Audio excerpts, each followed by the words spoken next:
Halo everyone, Assalamualaikum warahmatullahi wabarakatuh.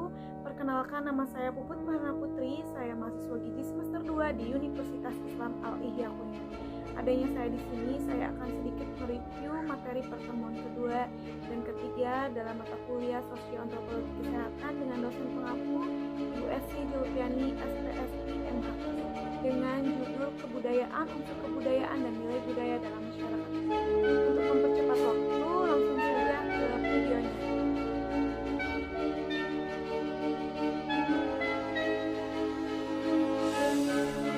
Sebelum kita mereview lebih dalam lagi, angka baik ini harus tahu dulu nih dasarnya.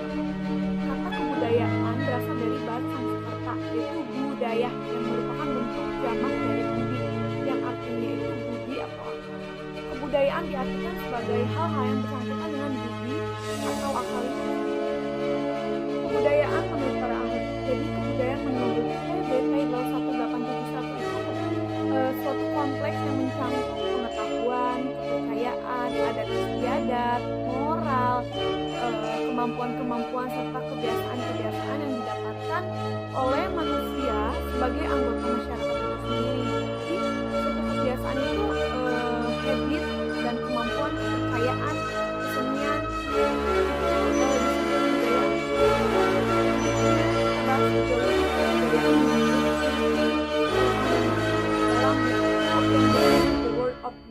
Yang pertama, wujud kebudayaan itu wujud kebudayaan sebagai suatu kompleks dari ide, gagasan, nilai, norma, peraturan, dan sebagainya. Yang kedua, wujud kebudayaan suatu kompleks aktivitas nih, serta tindakan berpola dari manusia dalam masyarakat. Dan yang ketiga, yang terakhir, wujud kebudayaan sebagai benda-benda hasil karya si manusia itu sendiri gitu. Itu menurut J.J. Honigman. Kita bahas unsur kebudayaan menurut Sekluskon itu ada 7. Yang pertama, peralatan dan perlengkapan hidup manusia. Di antaranya pakaian, perumahan, alat-alat rumah tangga, senjata, transportasi, alat-alat produksi. Dan yang kedua, mata pencaharian hidup dan sistem-sistem ekonominya, yang termasuknya itu sistem distribusi, pertanian, peternakan, sistem produksinya. Dan yang ketiga, sistem kemasyarakatannya, ya, diantaranya sistem kekerabatannya, organisasi politiknya, sistem hukum, sistem perkawinan. Nah, sistem perkawinan itu kan di negara Indonesia juga kebudayaannya berbeda ya, dilarang menikah dengan sesama jenis. Misalnya di luar negeri kan bisa sesama jenis. 4. Bahasa, misalnya lisan maupun tulisan. Misalnya di Thailand kan logatnya berbeda, tulisannya berbeda, bahasanya berbeda. 5. Kesenian, seni rupa, seni suara, seni gerak. Seni rupa itu yang kita tahu kan lisan, seni suara itu Ngawi, di Jawa itu nyinden, seni gerak itu misalnya jaipong. 6. Itu sistem pengetahuan. Kita bahas tentang aspek kebudayaan. Yang pertama itu kebudayaan bentuk dan kesatuan lewat budaya. Jadi ya kebudayaan itu terwujudkan atau tersalurkan oleh semua orang. Jadi yang kedua itu kebudayaan telah ada terlebih dahulu mendahului lahirnya satu generasi. Ya kebudayaan itu tidak bisa dibentuk karena itu sudah ada dan diturun-temurunkan oleh masyarakat itu sendiri. Keturunan saja tetap ada di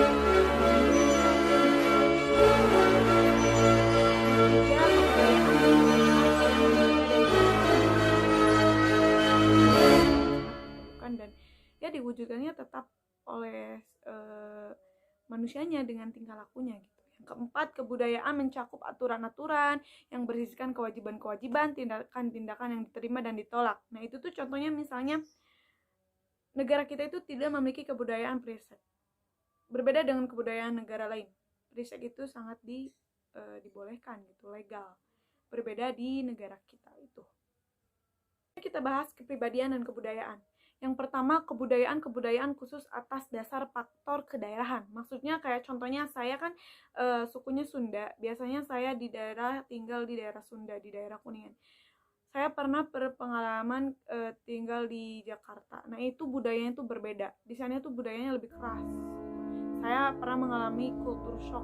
Di sana itu wow, keras sekali, pokoknya berbeda. Saya sebagai suku Sunda yang terkenalnya lemah lembut sangat kaget melihat itu. Yang kedua, cara hidup di kota dan di desa itu berbeda sekali. Misalnya dari segi fasilitasnya, di kota itu banyak sekali fasilitasnya berbeda. Di desa seperti di Kuningan fasilitasnya mungkin ada beberapa yang kurang. Yang ketiga, kebudayaan khusus kelas sosial, misalnya seperti di Bali atau di India, itu budayanya menurut strata sosialnya itu ya, kastanya. Yang keempat, kebudayaan khusus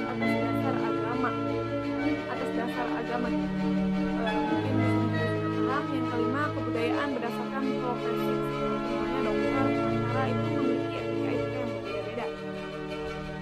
Selanjutnya adalah kebudayaan. Yang pertama, unsur-unsur kebudayaan asing manakah yang mudah diterima? Nah, contohnya itu musik dari Korea itu mudah diterima ya. Yang kedua, unsur-unsur kebudayaan asing manakah yang sulit diterima? Misalnya di Korea, bobok atau handphone beda di tiga, individu manakah yang tetap menerima seperti remaja seperti kita,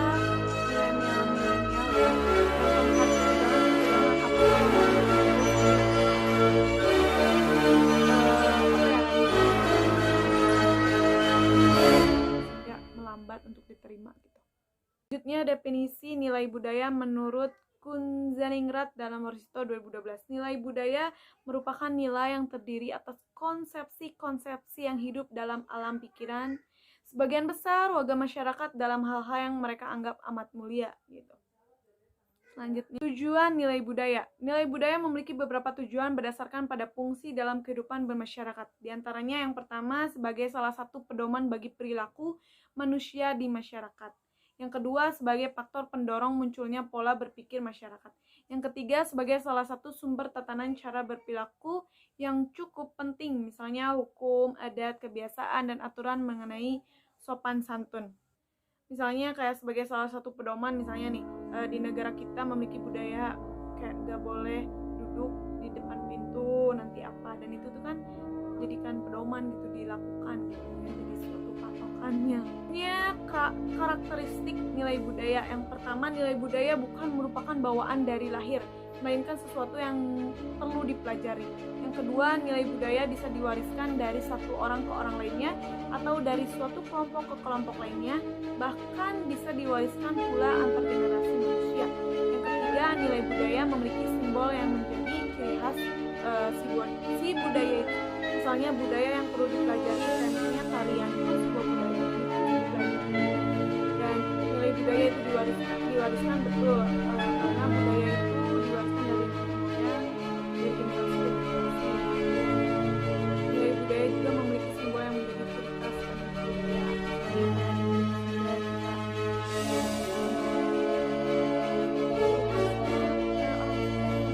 Selanjutnya, konsep yang berkaitan dengan nilai-nilai budaya. Yang pertama itu simbol-simbol, slogan atau yang kasat mata kelas. Yang kedua, sikap tingkah laku gerak-gerik yang muncul sebagai akibat adanya slogan atau moto tersebut. Yang ketiga, kepercayaan yang tertanam atau belief system yang telah mengakar dan menjadi pusat acuan dalam bertindak dan berperilaku. Kayak misalnya nih, simbol-simbol, misalnya di Jawa itu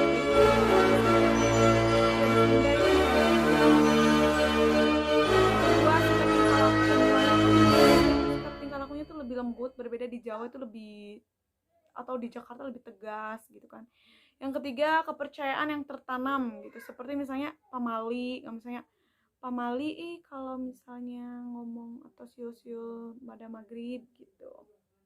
Nilai budaya dalam masyarakat ya, itu banyak sekali. Yang pertama, selalu mengatakan permisi kayak punten. Yang kedua, seorang gadis dilarang duduk di depan pintu. Nah itu tuh yang maksudnya ke pamali yang tadi belief system. Yang ketiga, gerebek mulut. Terus kalau di Sunda itu serentahun, itu di Paseban, di Kuningan tuh ada. Terus 7 bulanan, tradisi bayi baru lahir harus diadanin. Terus harus menjadi ramah gitu, jadi orang teh ya.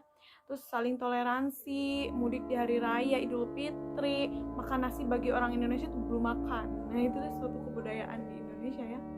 Di dilarang menyapu malam hari. Nah, itu termasuk nilai budaya dalam masyarakat. Ini fungsi kebudayaan. Fungsi kebudayaan itu ada 5, seperti pakaian, rumah atau tempat tinggal, komunikasi, pangan, nilai atau norma. Nah, pakaian itu misalnya di zaman dahulu pakaian kita masih terbuka, nah zaman sekarang lebih tertutup. Yang kedua, rumah. Dulu kita ada di rumah kita tuh ada di gua atau di hutan, sekarang lebih baik. Yang ketiga, komunikasi. Misalnya dulu itu bahasanya sulit untuk dimengerti atau istilahnya berbeda. Yang keempat, pangan. Dulu itu mungkin makanan hanya dikonsumsi, sekarang lebih sehat lagi. Yang kelima, nilai.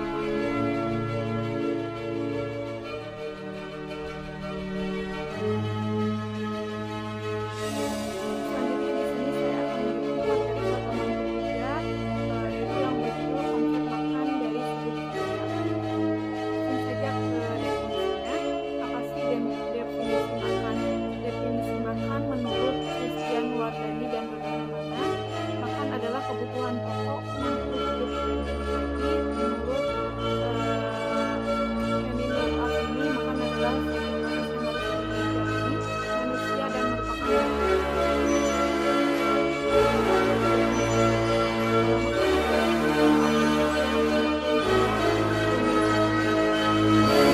gambaran dengan meliputi mempertahankan nutrisi, terus kesehatan, mencegah atau membantu kesembuhan penyakit ya, menurut Debcast RI 2009.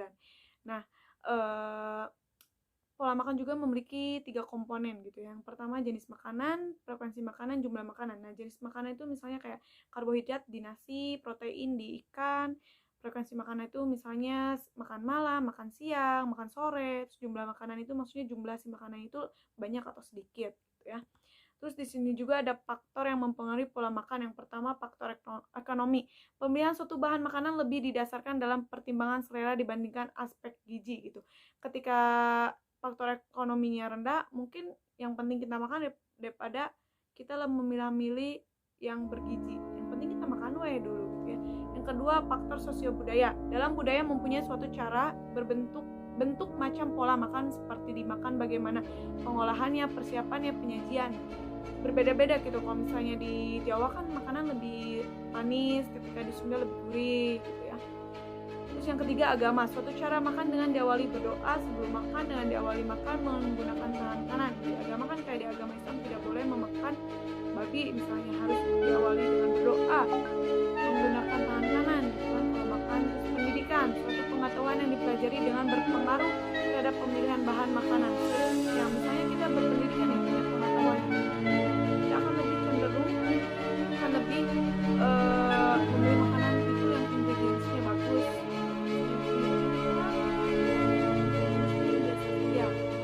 Yang kelima, lingkungan berpengaruh terhadap pembentukan perilaku makan berupa lingkungan keluarga melalui adanya promosi media elektronik ya. Yang keenam, kebiasaan makan. Kebiasaan makan ialah suatu cara seseorang mempunyai kebiasaan makan dalam jumlah 3 kali makan dengan frekuensi dan jenis makanan yang kebiasaan makan kalau kebiasaan makannya setiap hari itu kalau setiap hari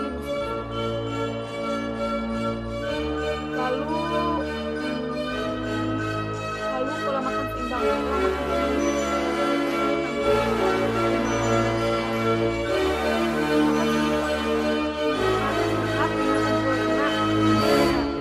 Kayak gitu, misalnya kayak di suatu piring kita tuh kayak pola makannya harus kayak ada sayurannya, terus mengonsumsi makannya itu yang mengandung karbohidrat, protein, sayuran gitu, kayak lebih sehat gitu, pola makan yang seimbang gitu ya. Selanjutnya, konsumsi makanan nih. Konsumsi makanan adalah susunan makanan yang merupakan suatu kebiasaan yang dimakan seseorang dalam jenis dan jumlah bahan makanan setiap orang dalam hari yang dikonsumsi atau dimakan dengan jangka waktu tertentu gitu ya. Jadi kayak menentukan status gizi perorangan gitu, mengkonsumsi makanan gitu. Kalau misalnya mengkonsumsi makanan yang sehat, berarti kan status gizinya lebih bagus gitu kan. Berbeda dengan yang mengkonsumsi makanan yang kurang sehatnya. Pengaruh budaya terhadap pola makan. Konsumsi makanan utama merupakan bagian paling besar nih dalam pola hidangan di Indonesia. Keadaan ini tuh muncul karena adanya anggapan makanan utama merupakan makanan terpenting jika dibandingkan dengan jenis makanan lainnya gitu kan. Suatu hidangan dianggap tidak akan sempurna jika tidak terdapat makanan pokok di dalamnya gitu kan. Misalnya makanan pokok itu nasi gitu. Kalau misalnya kita belum makan nasi, itu belum makan gitu. Nah, itu tuh pengaruh budaya terhadap pola makanan. Contohnya itu ya. Selanjutnya makanan sebagai simbol budaya. Makanan itu misalnya kayak contohnya di Padang itu kan rendang itu sebagai simbol budaya. Terus kayak misalnya di Minangkabau cenderung apa ya, berbagai jenis makanannya itu dari alam gitu, mampu diolah berbagai jenis makanan ya dari tumbuhan dan hewani yang memahami budaya melalui makanan. Pertama, makanan merupakan kebutuhan sehari-hari manusia. Yang kedua, manusia tidak dapat hidup tanpa makan. Yang ketiga, urusan makanan atau kuliner tidak sederhana. Yang keempat, makanan bukan hanya sekedar mengenyangkan perut dan memenuhi kebutuhan, namun bisa memiliki nilai-nilai lain. Yang kelima, makan merupakan kebutuhan manusia, namun makan bagi manusia berbeda dan sangat berhubungan dengan budaya. Selanjutnya, perbedaan nilai budaya dalam makan. Misalnya yang pertama nih, makan itu kayak makan besar, setiap negara kan berbeda-beda. Di Indonesia makan pagi, makan siang, makan sore, atau makan malam.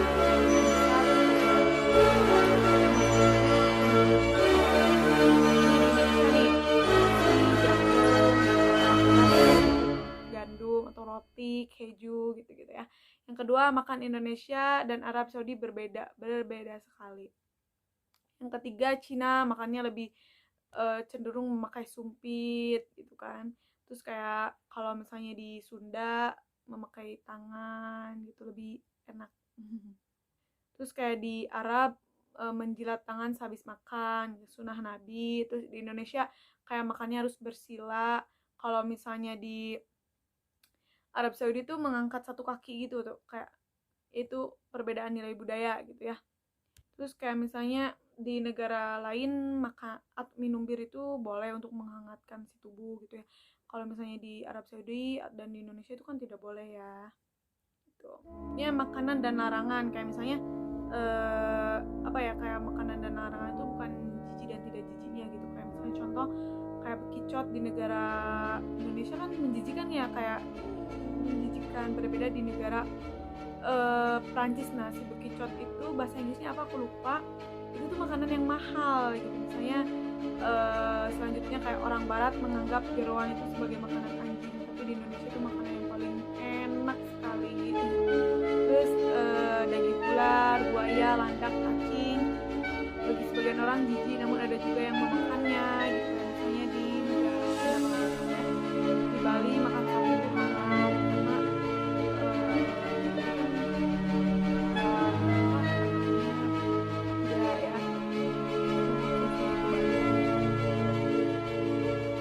selanjutnya memahami kebudayaan etnik lain melalui makan. Pertama nih, makan merupakan kebutuhan pokok manusia. Tanpa makan, manusia itu tidak akan bertahan hidup gitu ya, karena mandirinya kan dengan makan. Yang kedua, setiap suku bangsa negara memiliki kebiasaan makan yang berbeda. Misalnya kayak di negara lain, negara Indonesia makannya lebih berbeda. Kalau negara lain di US itu Cina makan di Korea cara pandang nilai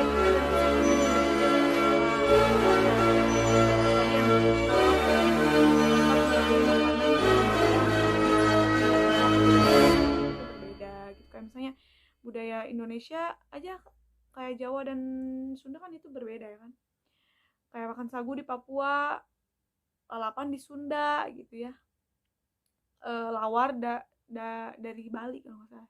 Terus sosis dari darah di Korea Selatan. Itu sih maksudnya. Oke, mungkin itu saja yang dapat saya review dari materi kedua dan ketiga dalam mata kuliah Sosioantropologi Kesehatan. Kurang lebihnya mohon dimaafkan. Terima kasih. Wassalamualaikum warahmatullahi wabarakatuh.